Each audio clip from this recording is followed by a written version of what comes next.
Hello, Anthony Chadwick from the Webinar Vet. Welcome to another episode of VETchat. We're in the beautiful cathedral viewing room. You can't actually see it, but we've got a big cathedral just in front of us. And I'd like to welcome Dr. Sarah Heath, who's going to be talking to us about all things behavioural, as usual. This episode is sponsored by Forte Healthcare, the marketing authorisation holders of Reconcile. So, Sarah, do you think behaviour's like a veterinary topic then, do you? I love the way you wind me up, Anthony. Yes, veterinary behavioural medicine is very definitely a veterinary discipline, something we've been working very hard to establish over a number of years. There are now specialists like myself and Daniel and Rachel Casey who are recognised by the Royal College of Veterinary Surgeons for being specialists in this field. So I think we have actually got to the point where it is recognised as a veterinary discipline. That's great. Because I remember, of course, we were in a dermatology conference many, many moons ago, and you very much brought this up as a concept, which I think in our heads we kind of understood, but hadn't maybe thought about it, obviously, as deeply as you had, about animal disease. There's a physical element, but there's also very much an emotional element, a cognitive element as well, isn't there? All disease is sort of connected. It's not just physical, is it? Yeah, and I think this is really important for our profession to think about the fact that healthcare has got these three equally important dimensions, because at vet school, we all know we concentrate so much on physical health, and we have to. There's an awful lot to learn. 5 years never feels quite long enough to do the physical disease parts. But we do need to remember that health also has an emotional and a cognitive component, that those parts of what's termed the health triad are equally important to each other. And you can't actually treat one without the other. So if you're going to do better veterinary care in terms of physical disease, better diagnostic procedures, more accurate clinical examination, you need to consider the emotional health and the cognitive health of that patient as well as the physical. And again, we were both at ISFM, which sort of coincidentally was in Rhodes. That was no reason why we're there, because I know we both love ISFM as a conference. Yeah. And very much, again, very central stage, wasn't it? And diseases like whatever you want to call it, FIC, stressed bladder. But it's interesting, some of those conversations are going on now about even how we define the diseases. Yeah, absolutely. I think Danielle Gunmore's been quite vocal about the fact that she wants to bring the word stress or emotion or into the title, so that people actually realise that something like what we currently call FIC is a physical disease, but it has to be treated taking into account emotion. And if you don't do that, you'll only get partial recovery. You'll get flare-ups of the disease ongoing, and the welfare of the animal is best served by looking at this from a more sort of rounded healthcare approach. And sometimes this just means rehoming the cat, because it doesn't like living with 10 dogs and 15 cats, does it? Yeah, I think what we need to think about is, are we optimising the environment for these individuals? And obviously ICAT Care, ISFM, the American Association of Feline Practitioners, work really hard to produce these very, very good guidelines. One of those is on feline environmental needs, and it really talks about the fact that it's where the cat is, and is that optimal for them as a species? And again, for us as vets, when we think about behavioural medicine, is thinking about the animal in the whole of the animal.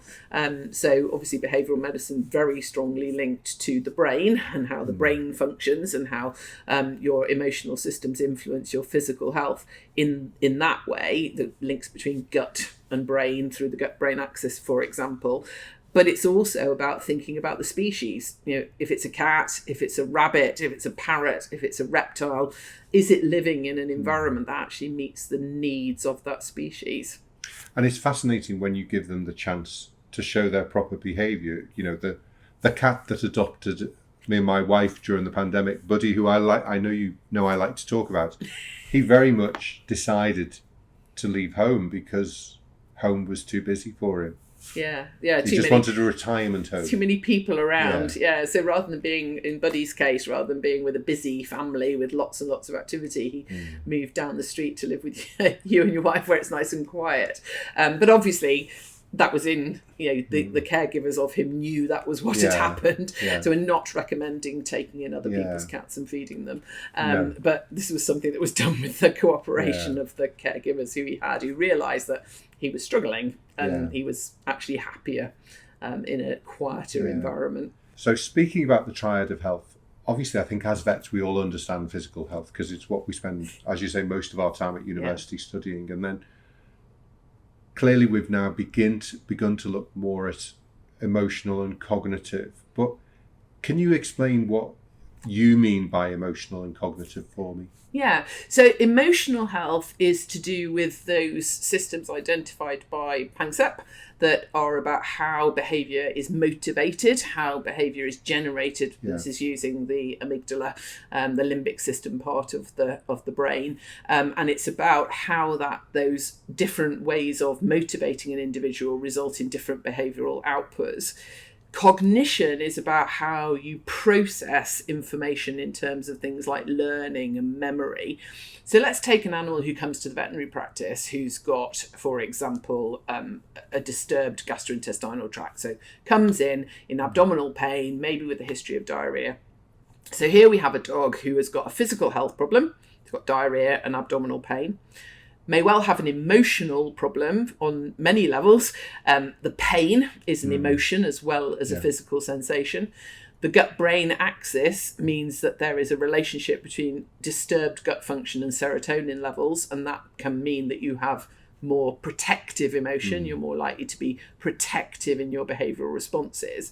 And then, whilst in the veterinary practice, this animal makes an associative learning link between being in pain and being in the veterinary practice, and is learning from that and developing an association cognitively, which may then mean that when they next come to the practice, even though their gut doesn't hurt, they have an expectation because of their learning that this will be somewhere where I feel unwell or where things will be unpleasant. So that's their cognitive health. And we can be cognitively very well. So in the dog world, a dog who has very good cognitive health could be a champion agility dog or a champion obedience dog. So can learn brilliantly and can function in a cognitive way very, very well, but be emotionally very ill. So may actually be very, very anxious or become very frustrated when they're in that context. So they go to their show or their agility and they perform very well, but then they show behavioural disturbances at home because emotionally they're not very well. So you can be unwell in any of the parts of the triad independently. You have good physical health with poor emotional health and good cognitive health, or any combination of those can happen, which is why they need to always be looked at together. How do we deal with that dog that comes in with the gastrointestinal problem and then is going to associate that with the vets? Are there any tricks, tips that you can give us to try and lessen that association? Yeah, absolutely. So we can think about, obviously, if there is discomfort, using pain relief more promptly than perhaps we sometimes do for things like gastrointestinal disease. We also can think about how we set up the environment that the animal's coming into so that we can favour more engaging emotions, because emotions are like a balancing scale, and if one is high, you can then elevate the other one. Doesn't mean you've got rid of this one, there's still pain and discomfort, but if you can increase their positive in relation to it, then that can help with the learning process. If the dog is really struggling, we can give medications that will block memory formation to stop them from having unwanted association. So there are lots of things we can do, but I think one of the most important things is dog-friendly practice, which is run by BVBA and Dogs Trust, or cat-friendly practice run by iCatCare. Those two schemes are vital, and I would urge every practice in the country to get in touch with both of those schemes, cat friendly and dog friendly, and get more information about how you can get on board with having an approach which is species friendly and takes into account their behaviour. Because I suppose also what you're saying, you've got the gut pain, but then you're aroused because there's several dogs around you as a cat or as another dog, you get even more anxious, and of course that just exacerbates the problem, doesn't it? Yeah, absolutely. So keeping it calm. Yes, and that's where the dog-friendly practice, as I say, and the area. cat-friendly practice really work on. It's not just the way we interact. It's also about the environment. I know ISFM and AFP have got some new guidelines coming out in November, so watch out for those. They'll be a great addition to your practice library for cats. And then, as I say, BVBA and Dogs Trust have now got the dog-friendly practice scheme, which I would urge people to find out about. And I think that must be quite new, because I remember us talking about there is a cat-friendly practice. Why isn't there a dog-friendly? So it was launched at done that. BVA Live in June, so just this year. Yeah, fantastic. How do you think it works with, obviously, vets referring cases? That's obviously something that you've built your business on and has obviously got busier and busier. But sometimes people also, lay people, but also vets get confused between veterinary behaviourists and people who are doing behaviour but perhaps haven't got a veterinary degree. So how do we differentiate? Where do you think we can use behaviourists who aren't vets? I think this goes back to the health triad. If you think about healthcare for humans, there are doctors, there are specialists and consultant doctors in hospitals, but there are also a myriad of other professions involved in delivering healthcare for a human animal. And healthcare for our species, our veterinary species, is actually just the same. So, for example, maybe we're more familiar with this in things like osteoarthritis. So osteoarthritis is a physical disease. Of course, it must be diagnosed by a vet, and any medication necessary for treating that disease would need to be through a veterinary surgeon. But it's really crucial that they also have supportive therapies. Physiotherapists, for example, I would say are crucial to the management of an OA case, and we don't use them enough. So behavioural medicine is similar, that in terms of behavioural medicine as treating emotional disease, that is a veterinary job, and we need to have veterinary behaviourists who can diagnose the fact this animal's disease process is actually abnormal. This is all to do with, without getting too technical, it's the neuroscience of emotional motivations and how they're generated, and this link with physical disease. So, of course, you need a veterinary surgeon involved in that. But there are also elements of behavioural change which are cognitive, which are learned. And there's also elements of behavioural change which are emotional because of the environment. So they're living in suboptimal environments, and their emotions are not abnormal, as in the animal is not ill, but their emotions are challenged by the environment they're living in. In those cases, then very definitely well qualified people working in clinical animal behaviour are vital to that team approach of healthcare. So I think about the triad, you immediately think, this couldn't all be done by one profession. And just as I say, human healthcare is not only done by doctors, veterinary healthcare also needs to be multidisciplinary in nature. And this is also where we base a lot of our time on prevention with vaccines, and of course, preventing some of the emotional disorders comes from good training and bringing up at the right time, doesn't it? So behaviourists, but also potentially a place for nurses within that as vital. well. I think the nurse contribution, and when I talk about veterinary professionals, I mean nurses and vets. We're a team, and veterinary nurse contributions are absolutely essential in behavioural medicine, and certainly can be a massive part of the in-house preventative behavioural service, and also the identification behavioural service, so actually understanding there is a problem, then veterinary nurses play an absolutely crucial role. And many veterinary nurses are very, very interested in behavioural medicine. Many of them go on to also do additional qualifications in companion animal behaviour as well. And Bristol have recently had their first cohort of graduates of veterinary nurses who've studied behavioural medicine or animal behaviour as part of their veterinary nursing degree. So they're a nurse with a clinical animal behaviour bent at the point of qualification. So yeah, definitely.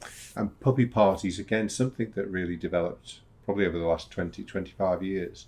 How much are you seeing those in practice? Is that something that when you're coming in, a lot of practitioners are offering that service now, or do you think that's still an area to improve? It's a difficult one, isn't it? Because puppy parties have kind of evolved, and the old idea of puppies just arriving at veterinary practice and having a free-for-all in the waiting room, that's not useful.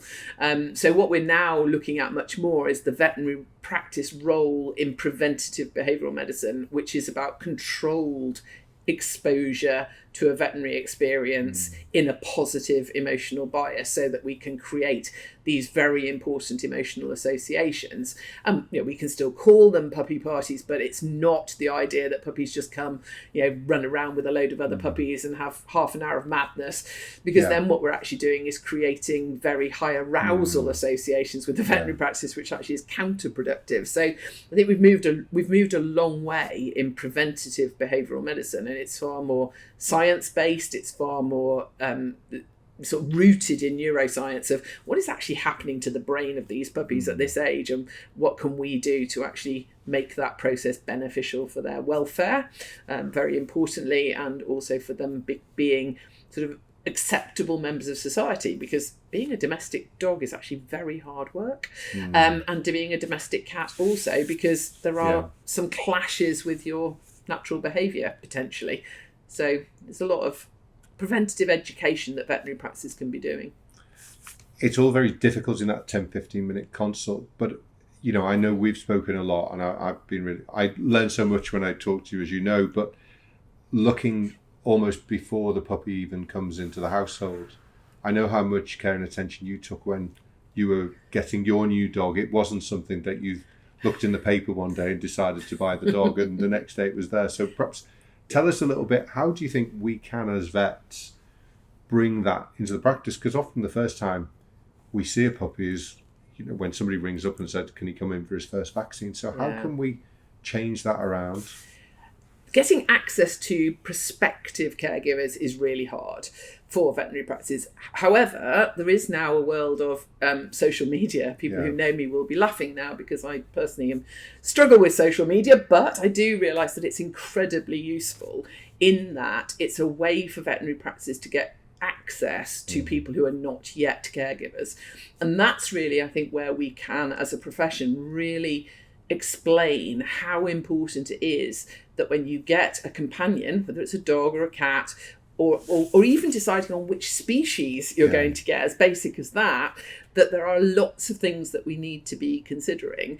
When I was getting Jamie last year, I actually made multiple 4-hour trips up to Northumberland to first of all see mum before she was pregnant, then go and meet dad before the mating had happened to see whether they were suitable, then talked a lot to the caregiver who was actually involved in the breeding, and all of those things. It's so important to invest that time.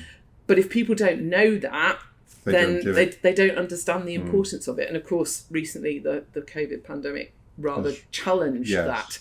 But I think as a profession, we can get our news out to people through websites, social media, etc., to people who don't yet have a pet. I know one of your good veterinary friends is called Jamie, and I can remember how crestfallen she was when she realised that you weren't naming the dog after her, but after one of your favourite football players, Jamie Carragher. Has she forgiven you? Is she talking? I think she still tells people that Jamie is named after her, but she's very definitely named after Jamie Carragher. She's still in denial then. I think so. It's a problem. So how do we select the right professional to send? How do you think we get to that? When somebody like, I see an animal in the practice, how's that selection process going on to whether we send to a veterinary behaviourist or somebody else? So whether you need a veterinary behaviourist or a clinical animal behaviourist really depends on whether the animal has emotional illness. And you may not know that at the beginning. So sometimes practices actually select who they refer to as who they know and who is in their area. And then obviously if you're referring to a very good, well-qualified clinical animal behaviourist, if they see the animal and realise that actually this animal is emotionally ill and, for example, may need medication, that's the time to then say, actually, we need a veterinary behaviourist involved in this situation, or the vet in the general practice, if they are confident to diagnose emotional illness and dispense medication accordingly, then of course they can do that as well. In terms of who do you look for, qualification is important, Yeah. and accreditation, and belonging to reputable organisations who have a code of conduct, who have a disciplinary procedure, who have standards in terms of membership. These are all things that I think we need to be really careful of and look for. And there are some guidelines for that in the UK, but it's not regulated legally. So there's still a bit of a loophole there. However, if we think about things like the Fellowship of Animal Behaviour Clinicians, FABC, or the Association of Pet Behaviour Counsellors, APUBC, these are organisations that do have that sort of structure. And then we have an umbrella organisation of the ABTC, the Animal Behaviour Training Council, which has registers of people who belong to reputable organisations. Also looking for accreditation, so ASAB have the Certified Clinical Animal Behaviourist Accreditation, will give initials or post-nominals of CCAB. Again, something to look for when you're looking for somebody to refer to. I think you need to meet them. It should be someone you actually have physically met and had a conversation with. As the vet. Yes, to know checked, who you're working who with. are you working with? Because if you're a vet referring to a non-vet, you retain duty of care. Yeah. So this has to be somebody you really trust with your patient, their welfare and health, your caregiver, but also your professional reputation, because you retain duty of care. And it shouldn't be a one-way process. So you refer a case, you should then have a dialogue, an ongoing relationship with that person, that professional who's a co-professional, and you should be able to have a professional relationship. So if you refer and you never hear from them again, I would be very worried. You really want them to be feeding back, because sometimes we don't understand it is illness until we know a bit more, and they need to then be asking for veterinary input, or they need to ask you as the general practitioner to look for physical health conditions that may be involved, because they may not be detectable at the first consultation. Maybe only as the clinical animal behaviourist works with the case, they realise that maybe, for example, pain's involved, and they need a dialogue relationship. So this should be, two professionals working together for the benefit of the patient. Finally, we're hopefully coming out of the pandemic. How do you think the animal population has dealt with COVID from the perspective of emotional well-being and so on? Has this been a good time because people have been home, or is it now becoming worse because people are now going back into work? So what's your take on all of that? It's been challenging, and I think it's been very, very challenging for human animals as well. So we need to remember that the households that domestic pets are living in are often quite challenged. And the pandemic obviously is important. That caused a lot of changes in routine, a lot of changes in more patterns of behaviour that can be challenging. And it can be challenging both ways, when they were at home and when they go back to work. Both of those things are challenging in different ways. And now we have the economic crisis, which also puts a strain on the emotional health of the human animals, and thereby creates potential challenges for the non-humans living with us. So difficult times. And again, going back to thinking about that triad, that the health of everybody, whether they're human or non-human animals, is both physical, emotional and cognitive. And we want all of those things to be optimised for good welfare. Sarah, thank you so much. We've gone 25 minutes without talking about football, apart from Jamie Carragher. So we've done quite well. Thanks very much. You're very welcome. Thanks, everyone. Take care. Bye-bye. Bye.